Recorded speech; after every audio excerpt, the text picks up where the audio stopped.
reporting live where you should be subscribing to what's keeping you thriving, what's keeping you thriving, what's keeping you moving. I hope you're walking with a limp. I know you see me, health is wealth. I'm walking with a limp, walking with that lymphatic. Today is a magnificent day. We will be discussing some wonderful things about this wonderful berry. Yes, this is a berry. Papaya is a berry, and a very underestimated berry.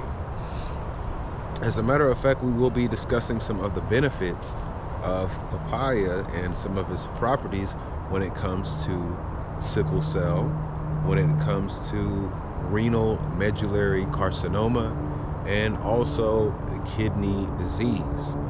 If you have sickle cell, or if you're anemic, or you have the sickle cell trait, you're more likely to have renal medullary carcinoma, also more likely to have the sickling effect that damages organs and kidneys and things of that nature. But you can protect it with me and papaya. Go back like babies and pacifiers. Yes, papaya. It has liver protective properties. It's anti-sickling. It also fights renal medullary carcinoma. It's a very common cancer that forms in people that are anemic, people that have sickle cell trait, people that are sickle cell anemic, people that have organ transplants. Sometimes they can have problems with renal medullary carcinoma, and people who eat a lot of oily foods that are cooked in seed oil, foods that are heavily processed, can develop problems with the kidney and renal medullary carcinoma as well. So as far as papaya and sickle cell goes, the reason why it's so beneficial is because when it comes to the National Institute of Health, clinically, sickle cell is classified as a thiocyanate deficiency anemia. When it comes to the nutrition, you can check this out yourself. You can check out my previous videos when I discussed sickle cell being a thiocyanate deficiency anemia. So this berry is very full of thiocyanates, particularly phenyl isothiocyanate and benzyl isothiocyanate. These two thiocyanates are more of a spicy essence. That's why when people say, oh, when you get papaya seeds and you eat them, it's so spicy. It's because of the activation of the thiocyanates, particularly phenyl isothiocyanate, and benzyl. Now, the reason this is so important is because these are sulfur-powered oxygen compounds that help the body carry oxygen more efficiently when it comes to the blood, when it comes to the hemoglobin. So sickle cell is basically a mutation of the beta globin gene, and you can fix that mutation with a thiocyanate efficiency. You got to go from being deficient to being efficient, and a great way to do that is with papaya. It fights menstrual cramps. It will lower your C-reactive protein. If you're working out, if you're doing any strenuous workouts, papaya will actually bring down your C-reactive protein, and that's important because C-reactive protein, if it's too high, it can lead to stroke, it can lead to heart attack, a pulmonary embolism. People that are diabetic and people that have cancer and inflammatory conditions, they tend to have higher C-reactive proteins. Even if you're being healthy and you're exercising, you're going to boost your C-reactive protein, and that can cause problematic issues for your kidneys as well. This will help lower your C-reactive protein, will also help lower your creatine levels. That's very important for people with kidney issues. You want to make sure your creatine doesn't get too high, because then it can cause issues with the function and the filtration of the kidneys. So this is great for pre-workout, post-workout. It's also great in the fact that if you're anemic, even if you don't have sickle cell or you don't have the trait and you're just anemic, being anemic for too long can actually lead to damage of the organs. So you can protect your organs, you can flood them with oxygen in a way that is efficient with this magnificent combination of me and Papaya go back like babies and pacifiers. Jump, jump. Papaya, you should be jumping in, and it's low glycemic.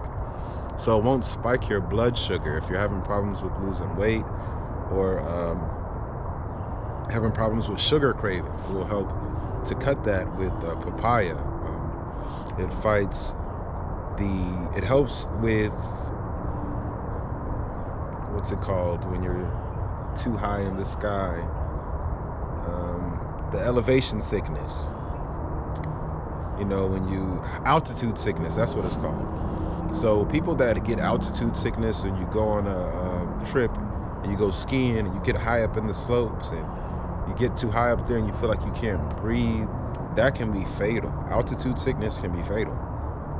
And people that have sickle cell anemic or the trait or anemia in general, they can be fatal for them as well. But you can facilitate the body's way of carrying oxygen more efficiently with sulfur-powered oxygen, and that's what you get with the isothiocyanates, benzyl and phenyl isothiocyanate. Now, this whole berry is packed full of those compounds, from the skin to the seed and I believe the seed and the skin have most of it, and then the flesh would be the skin and the seed. The skin is number one. No, the seed is number one. Okay, all right. So the seed is number one. The skin is in second place. And then the actual meat of the juicy stuff inside, that would come in third place. But you can blend it all up at once, or you can take out the seeds and use it for renal medullary carcinoma. It helps with apoptosis. That's when cancer cells commit suicide. It helps with carrying blood oxygen more efficiently. It helps with repairing DNA. So it's going to help with the overall function of the lymphatic organs. It's going to help with your eyes, your eyeballs. You want to be able to see better. A lot of times when people have issues with their eyesight, it's from sugar. It's from too much sugar. Too much sugar can mess up your eyes. This will help clean the sugars from your eyes. This is a proteolytic, meaning that it eats protein. It eats meat. A lot of the food that we ingest does have protein in it one way or another. If you eat cheese, it's protein. If you eat bread, they probably made that bread with an egg. That has protein. So if you're eating baked goods, if you're eating cookies, all of that stuff has protein. And after 21, it gets harder for you to digest those things. And indigestion creates a whole lot of other issues, because then the lymphatic network can't operate like it needs to. This can help reset the neurotransmitters in your stomach. So you have neurotransmitters in your brain, and you have neurotransmitters in your gut. So there's a lot of neurotransmitters in your gut that actually tell you what to eat and tell you what to do and how to react. This can help reboot those. If you want to change the algorithm of your stomach and repair it, you're going to need something just like this. You can do a radioactive nuclear detox. A lot of the hair care products that are associated with mutations, they're mutagens. They're causing cancer. We're seeing there's a lot of commercials saying, hey, have you ever been affected by this, that, and the third? This fights renal medullary carcinoma. It's anti-sickling. It fights sickle cell to the max. It's used for malaria. It's used for this liver protective properties. So one thing that happens when someone has liver failure is the ammonia actually travels from their liver to their brain, causing toxemia. And it also, in some cases, in a lot of cases, can cause encephalopathy, and that's when the brain starts to swell. And the brain will actually press up against the skull, and they'll lose function of their brain and succumb to their injuries. And you can fight that with repairing your stomach. leaky gut, you need to repair it. If you have sickle cell, if you have anemia, if you have cancer, if you have anything with your organs, lymphedema, it'll help move the lymphatic system. It'll help with skin infections, heart infections. So this is a very important staple in your diet. As a matter of fact, if you're not taking papaya and you're trying to heal, you are being counterproductive.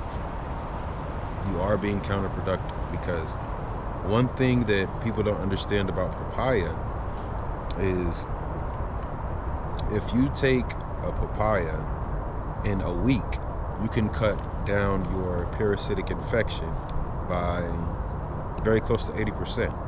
Now, there's a lot of cleanses and detoxes that people are doing. They're not even getting close to that in 3 weeks, 4 weeks, 5 weeks, 6 weeks. So it's a very important staple. As a matter of fact, you're not trying to cleanse if you're not using papaya. It's a pain reliever. A lot of the pain that people have from sickle cell is not relieved by narcotics. It's not relieved by muscle relaxers. The pain that people have from renal medullary carcinoma is it can become tolerant to the medicine that they're taking. This will allow you to use your over-the-counter medicine more efficiently, your prescription medicine more efficiently. Some things may not work as a medicine for you, and some things do work. But how many things did not work because your liver wasn't able to metabolize it the most efficiently? This will help with to metabolize things with your liver more efficiently. Phase 2 liver detox. You can do a nuclear detox.